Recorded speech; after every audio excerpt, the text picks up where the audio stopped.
Shri Krishna Chaitanya Prabhu Nityananda Shri Advaita Gadadhar Sivasadi Gaur Bhakta Vrinda.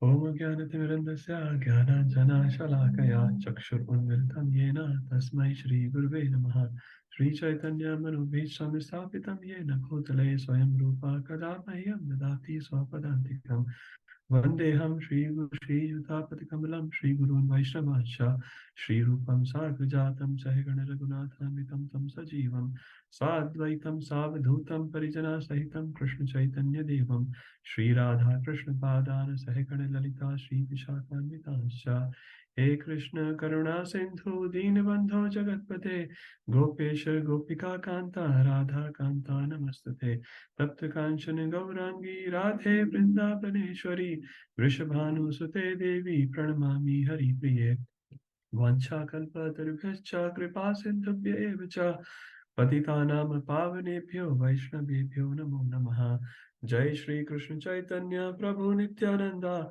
Shri Advaita Gadadhara Shri Vasadi Gaura Bhakta Vrinda Hare Krishna Krishna Krishna Hare Hare Hare Rama Rama Rama Hare Hare Hare Krishna Krishna Krishna Hare Hare Hare Rama Rama Rama Hare Hare Hare Krishna Krishna Krishna Hare Hare Hare Rama Rama Rama Hare Hare.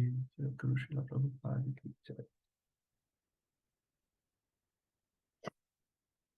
Hare Krishna everyone. Thank you for coming again. So we are in the 7th chapter, module 2 of Bhagavad Gita. So we have covered till verse 10. So we'll just do a quick repeat from 7.8 onwards, and then we'll start from verse 11 onwards. Everyone can see my screen? Yes, Prabhu. Thank you. So 7.8. Manmohan Prabhuji, you want to start? You can give a little bit of background of this verse, and then we can dive into the verse.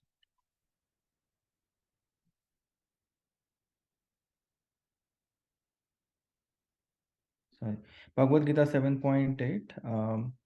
O son of Kunti, I am the taste of water, the light of the sun and the moon, the syllable Om in the Vedic mantras. I am the sound in ether and ability in men. So, so we are seeing Krishna's 5 manifestations or qualities.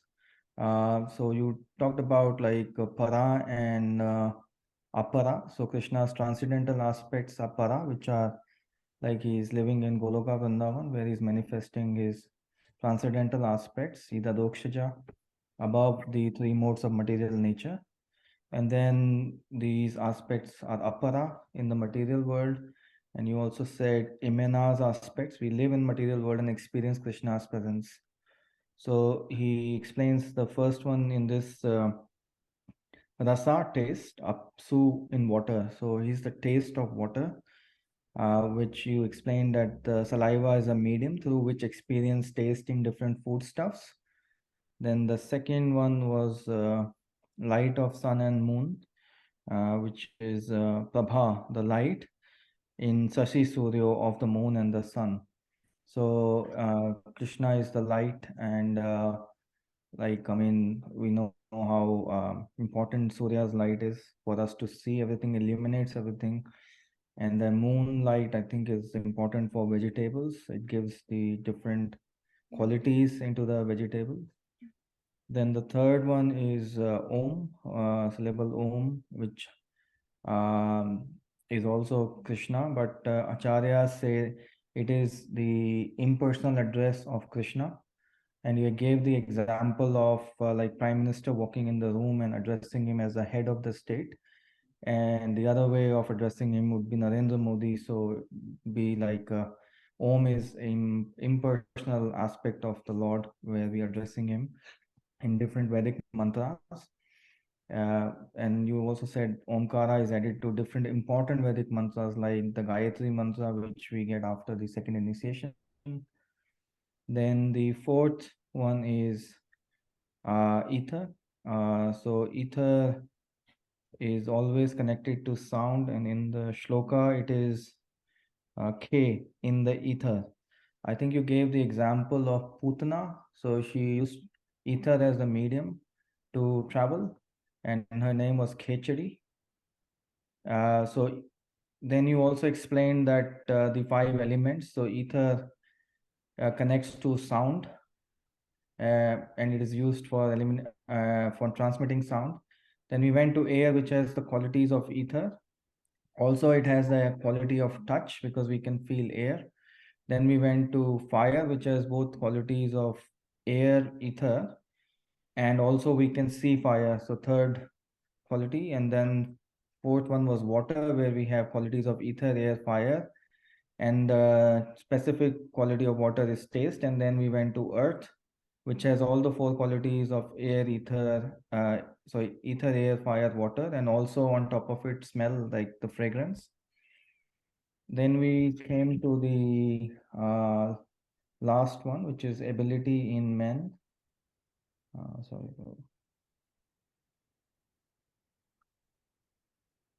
Lost the verse. Yeah, so it is Paurusham, ability, Nirishu in men. So the specific quality of a human is his intelligence, which gives him the ability to understand Krishna, to control his senses, practice bhakti yoga, and gives him the opportunity to go back. So these were the 5 elements we studied in this shloka. But I might have missed a couple of things. So No, that's fine, Prabhuji. Very nicely you explained a lot of the details. Just one last thing, Paurusham Rishu, we discussed 2 meanings. So one meaning obviously Prabhuji gave. Maybe someone else can give the another meaning. Paurusham Rishu. So the second meaning, Prabhu, is any particular skill set which an individual can have, which is one can be really good in public speaking or even physical appearances or personal strength, whichever. So that it all comes from Krishna himself. Yeah, thank you, Prabhuji. Very nice. So Manon Prabhuji explained the generic principle, like humans are higher than other species because they are the only one who can make that distinction, discriminate between what is right and wrong, and do the right thing, go back to Godhead. And the second one, whatever specific skills we have, speaking, cooking, looking, strength, whatever, that is also Paurusham Rishu. It is given by fragrance of our. Then this Tejas Chashmi Vibhavaso. Tejas is heat. So the heat in the fire here, Prabhupada explains that heat in the fire is Krishna. So even for the digestion, fire is fire is needed. So for like wherever to run factories or to cook everything, for everything we need fire, and that fire is also Krishna. So, and then Jivanam Sarva Bhuteshu, that the life of all that lives, that is also Krishna. So the duration of man's life is also due to Krishna. So ultimately, by the grace of Krishna, man's life is like long or it diminishes. So Krishna is the, like I understood, is Krishna is the cause of all causes. Whatever little everything, the principle behind everything, or like even fragrance or everything is coming from Krishna. Yeah. Thank you, Mataji. And maybe the last one, Tapas Chasmi Tapas Rishu. Prabhu, I didn't get that one. Okay, no problem, Mataji. And Jamati Mataji, not sure whether you were there last week. Yeah, Prabhu, I was there. Okay. So tapasam is penance. So penance or tapasvi who practices penances. So they all comes from Krishna. Yeah. We discussed a specific example in this regards. Anyone remembers that example?